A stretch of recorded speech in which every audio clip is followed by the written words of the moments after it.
Hello বন্ধুরা, আপনারা কেমন আছেন? আশা করি সবাই ভালো আছেন। আজকের এই ভিডিওটিতে আপনারা জানতে পারবেন এআই এর সাবফিল্ডগুলো কি কি। এআই গবেষণার একটি বৈচিত্র্যময় ক্ষেত্র এবং নিম্নলিখিত উপক্ষেত্রগুলি এর বিকাশের জন্য অপরিহার্য।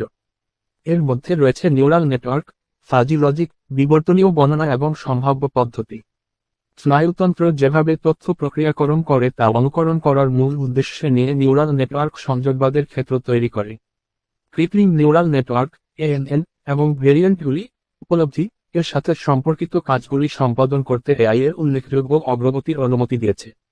বর্তমান মাল্টিকর সমান্তরাল কম্পিউটিং হার্ডওয়্যার প্ল্যাটফর্মগুলির সাথে মিলিত হলে অনেক স্নায়ু স্তরগুলিকে স্ট্যাক করা যেতে পারে যাতে তার নিজস্ব বৈশিষ্ট্যগুলির সেট শেখার জন্য একটি উচ্চ স্তরের উপলব্ধিমূলক বিমূর্ততা প্রদান করা যায়।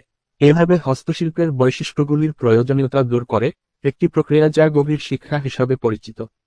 গভীর স্তরবিশিষ্ট এএনএন ব্যবহারের সীমাবদ্ধতাগুলির মধ্যে রয়েছে এক, ফলস্বরূপ শেখা মডেলের কম ব্যাখ্যাযোগ্যতা। 2. এই নিউরাল মডেলগুলির কার্যকর প্রয়োগের জন্য প্রচুর পরিমাণে প্রশিক্ষণ ডেটা এবং যথেষ্ট গণনা শক্তির প্রয়োজন হয়। ডিপ লার্নিং হল মেশিন লার্নিং এর অংশ এবং সাধারণত ডিপ নিউরাল নেটওয়ার্কের সাথে যুক্ত থাকে যেগুলোতে ডিটেইল বা ডেটার উপস্থাপনার মাল্টিলেভেল লার্নিং থাকে। এই বিভিন্ন স্তরের মাধ্যমে তথ্য নিম্ন স্তরের পরামিতি থেকে উচ্চ স্তরের পরামিতিতে চলে যায়। এই বিভিন্ন স্তরগুলি ডেটা বিমূর্তকরণের বিভিন্ন স্তরের সাথে মিলে যায়, যা শেখার এবং স্বীকৃতির দিকে পরিচালিত করে।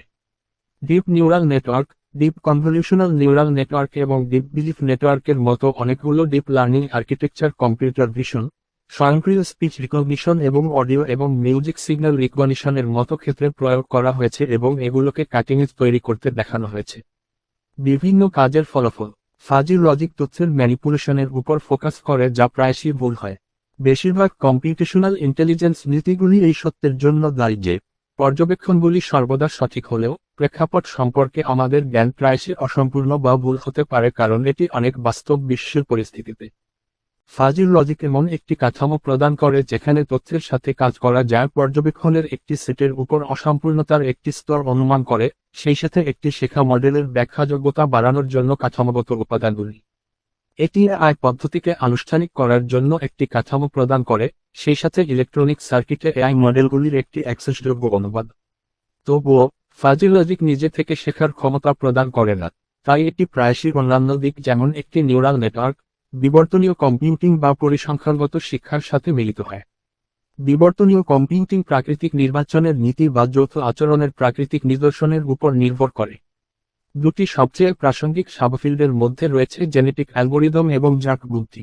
এআইতে এর প্রধান প্রভাব হল বহুমুখী অপটিমাইজেশনের উপর, যেখানে এটি খুব শক্তিশালী ফলাফল তৈরি করতে পারে। এই মডেলগুলির সীমাবদ্ধতাগুলি ব্যাখ্যাযোগ্যতা এবং কম্পিউটিং শক্তি সম্পর্কে নিউরাল নেটওয়ার্কের মতো। পরিসংখ্যানগত শিক্ষার লক্ষ্য হল এআইকে আরও শাস্ত্রীয় পরিসংখ্যানগত দৃষ্টিভঙ্গি নিয়োগ করা, যেমন বাইয়েসিয়ান মডেলিং, এআইতে পূর্ব জ্ঞানের ধারণা যোগ করা। এই পদ্ধতিগুলি ক্লাসিক্যাল পরিসংখ্যানের ক্ষেত্র থেকে উত্তরাধিকার সূত্রে প্রাপ্ত সুপ্রমাণিত কৌশল এবং ক্রিয়াকলাপগুলির একটি বিস্তৃত সেট থেকে উপকৃত হয়, সেই সাথে এআই এর জন্য আনুষ্ঠানিক পদ্ধতি তৈরি করার জন্য একটি কাঠামো। প্রধান অপূর্ণতা হল যে সম্ভাব্যতামূলক পদ্ধতিগুলি একটি জনসংখ্যার সাথে একটি চিঠিপত্র হিসাবে তাদের অনুমান প্রকাশ করে এবং সম্ভাব্যতার ধারণা সর্বদা প্রযোজ্য নাও হতে পারে। উদাহরণস্বরূপ, যখন অস্পষ্টতা বা বিষয়গততা পরিমাপ করা এবং সমাধান করা প্রয়োজন। এনসেম্বল লার্নিং এবং মেটা অ্যালগোরিদম হল এআই এর একটি ক্ষেত্র যার লক্ষ্য হল মডেল তৈরি করা যা কিছু দুর্বল বেস লার্নারকে একত্রিত করে নির্ভুলতা বাড়ানোর জন্য এর পক্ষপাত ও বৈচিত্র্য কমিয়ে দেয়। উদাহরণস্বরূপ, এনসেম্বলস একক মডেল পদ্ধতির ক্ষেত্রে একটি উচ্চ নমনীয়তা দেখাতে পারে যার উপর কিছু জটিল নিদর্শন মডেল করা যেতে পারে। এনসেম্বলস তৈরির জন্য কিছু সুপরিচিত মেটা অ্যালগোরিদম ব্যাগিং এবং বুস্ট করছে। এনসেম্বলগুলি অনেকগুলি বেস ক্লাসিফায়ারকে প্রশিক্ষণ দেওয়ার জন্য উল্লেখযোগ্য গণনামূলক সংস্থানগুলির সুবিধা নিতে পারে, তাই প্যাটার্ন অনুসন্ধানের রেজলিউশন বাড়ানোর ক্ষমতা বাড়ায়, যদিও এটি সর্বদা উচ্চ নির্ভুলতা অর্জনের নিশ্চয়তা দেয় না। যুক্তি ভিত্তিক কৃত্রিম বুদ্ধিমত্তা হল এআই এর একটি ক্ষেত্র যা সাধারণত টাস্ক জ্ঞান উপস্থাপনা এবং অনুমানের জন্য ব্যবহৃত হয়। এটি লজিক প্রোগ্রাম হিসাবে পরিচিত কাঠামোতে আনুষ্ঠানিক যুক্তির মাধ্যমে একটি ডোমেনের পূর্বনির্ধারিত বিবরণ, তথ্য এবং শব্দার্থকে উপস্থাপন করতে পারে।